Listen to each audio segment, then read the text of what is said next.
Good morning, everyone. Welcome to today's lecture video. In this video, we are going to see what are prepositions. Okay, it is from Module 1 and identifying common errors in preposition.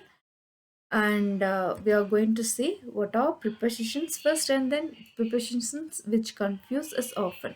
Okay, we have seen in detail what are prepositions.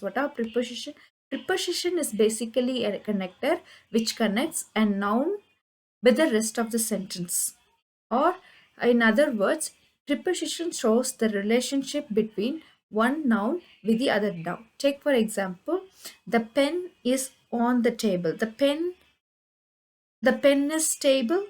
No, the sentence is not correct, and it doesn't show what is the relationship between the table and the pen. It is hanging apart.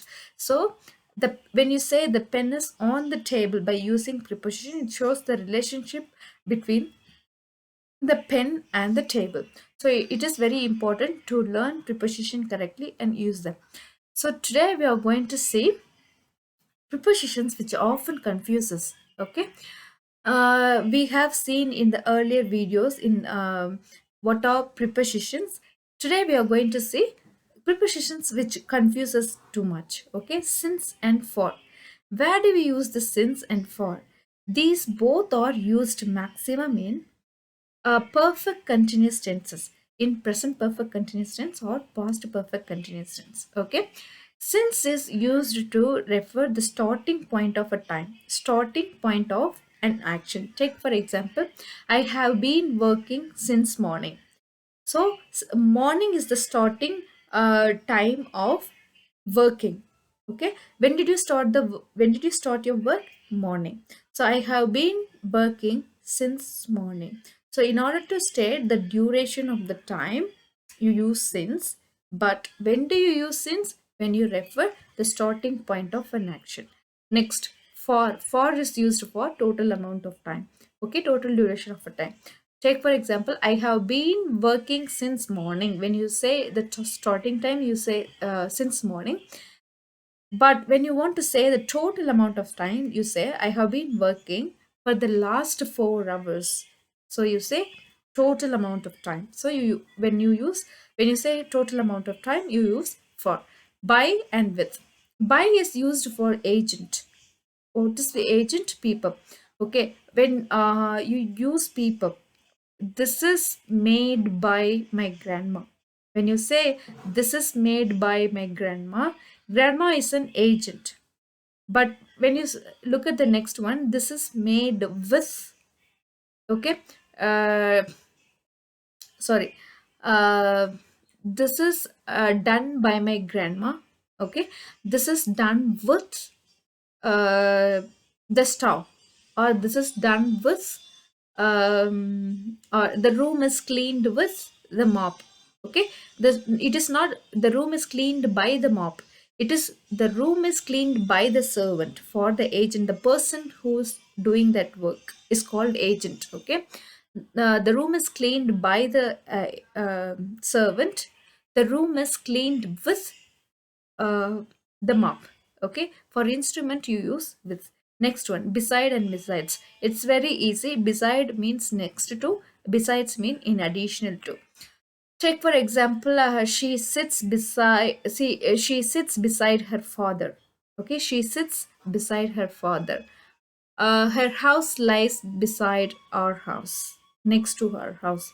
Okay, besides gold, they have more assets. Okay, besides gold, they have more assets, meaning in additional to gold they have more assets.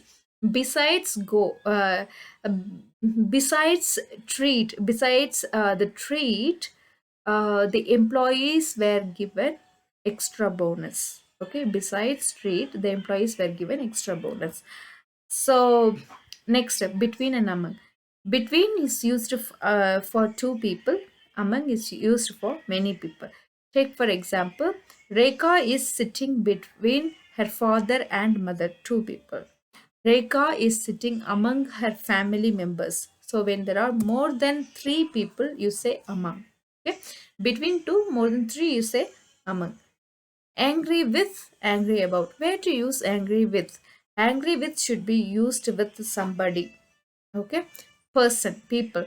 He is angry with Raghu. She is angry with Kala. She is angry with her mom for making the dinner late. Okay, but angry about something. She is angry about a late night dinner. Okay, she is angry about the riot which was going in the street. She is angry about the incident that took place in Madurai. Okay, angry about an incident or event. Angry at is a rare usage. It can be used for both somebody and something, but it is rare. So you can say she is angry at her father, she is angry at the incident. Okay, but it is a rare usage. Next, arrived in and arrived at. Arrived in is used for larger place, arrived at is used for smaller place.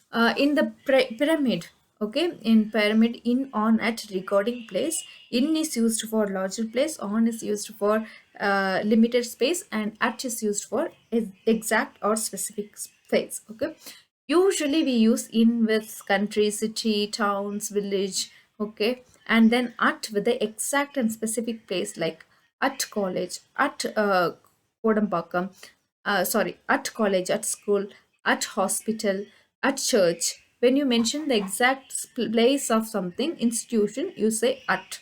Okay, and then in order to point out the exact place where she is standing, even in the house, you can say she is standing at the door, she is standing at the window.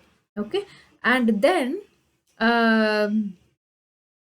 when you can use both in and at in the same sentence. Example, the prime minister has arrived in India at a particular place. Okay, the larger place takes in, and the smaller one takes at. Next, congratulate on and congratulate for.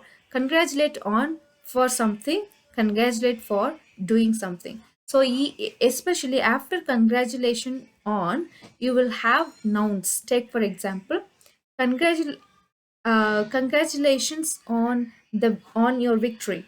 Congratulations on your new house. Congratulations for the sorry. Congratulations on a new project. Okay, on the new project. But I can congratulate. Congratulations for winning the match, winning action. Congratulations for completing the task. Congratulations for making it happen. Okay, for this, congratulations for. Next one, dream of and dream about. When do you dream of? When you are awake, you dream of. When you sleep, you dream about. Take for example, if you have a vision, life vision, it is called dream of. Okay, take for example, she dreams of building a big house. Okay, for dream about, yesterday she dreamt about her grandma. Okay, next one, get in, get out, and get on, get off. Get in and get out for cars and taxis. We use it for cars and taxis, the transports which are very close to that surface level. We say get in and get out. For the transports which are far away from the ground, okay, surface level, we say get on the bus, get on the plane, get off the plane. Okay, next one, good at, laugh at. There is no good in, that is wrong usage. She is good at something, at talents, any talents or studies, any arts, we say good at. She's good at drawing, she's good at this. Okay, laugh at, laugh about. You laugh at people, you laugh about an incident. Take for example, they laugh at Praveen, they laughed about that incident. Okay, sorry for somebody, sorry about. When you say somebody passed away, you say I'm sorry about your father. Okay, in the end and at the end. In the end is used for long term, and at the end is used for a particular point. Okay, so that's the end of the video.